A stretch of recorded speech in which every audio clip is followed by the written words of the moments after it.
ụmụnne m ihe nji maka ya wee bịa n'ụbọchị taa maka okwu Yanbaba, Odogwu Yanbaba na Aisha.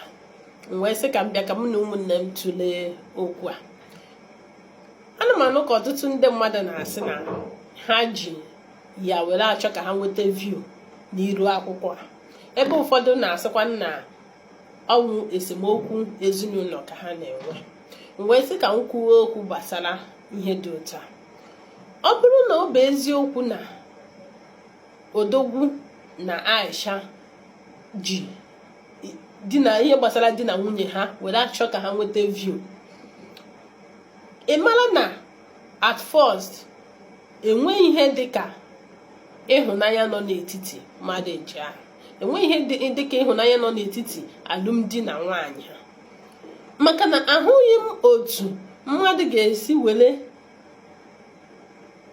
aṅụrị na ịhụnanya dị n'etiti ha were sacrifice ya maka views. Ọ dịghị possible. Ka anyị chetakwanụ na enwere mgbe ihe dị otu a mere n'etiti nwanne anyị nwaanyị bụ Kora obi dị na di ya. Ọtụtụ ndị mmadụ nọkwa na-asị na ọ bụ views ka ha na-achọ, mana ọkwa ihe dị otu a mekwara ugbu a ndị mmadụ nọ na-asịkwa na views ka ha na-achọ, mana n'obi cheke m echeghị m na ọ bụ views ka ha na-achọ, maka na ihe a gafee na ihe a ga-eji wee sị na ọ bụ ka ha nweta ego n'ihu akwụkwọ a.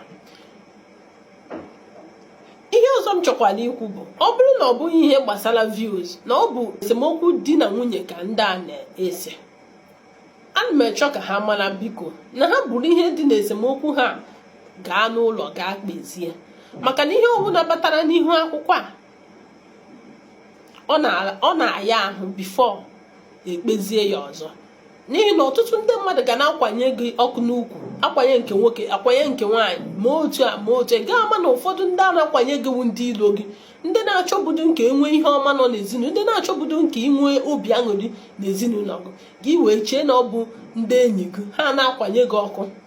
Ihe a bụ okwu unu ga-eji baa n'ụlọ ga mezie. Ana m achọ ka ngwa unu biko bụrụ na okwu a laa n'ụlọ unu gaa mezie.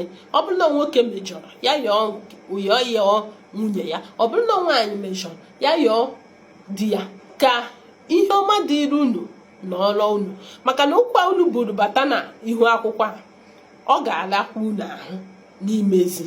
Mana ọ bụrụ na views ka unu na-achọ, jisinu n'ike.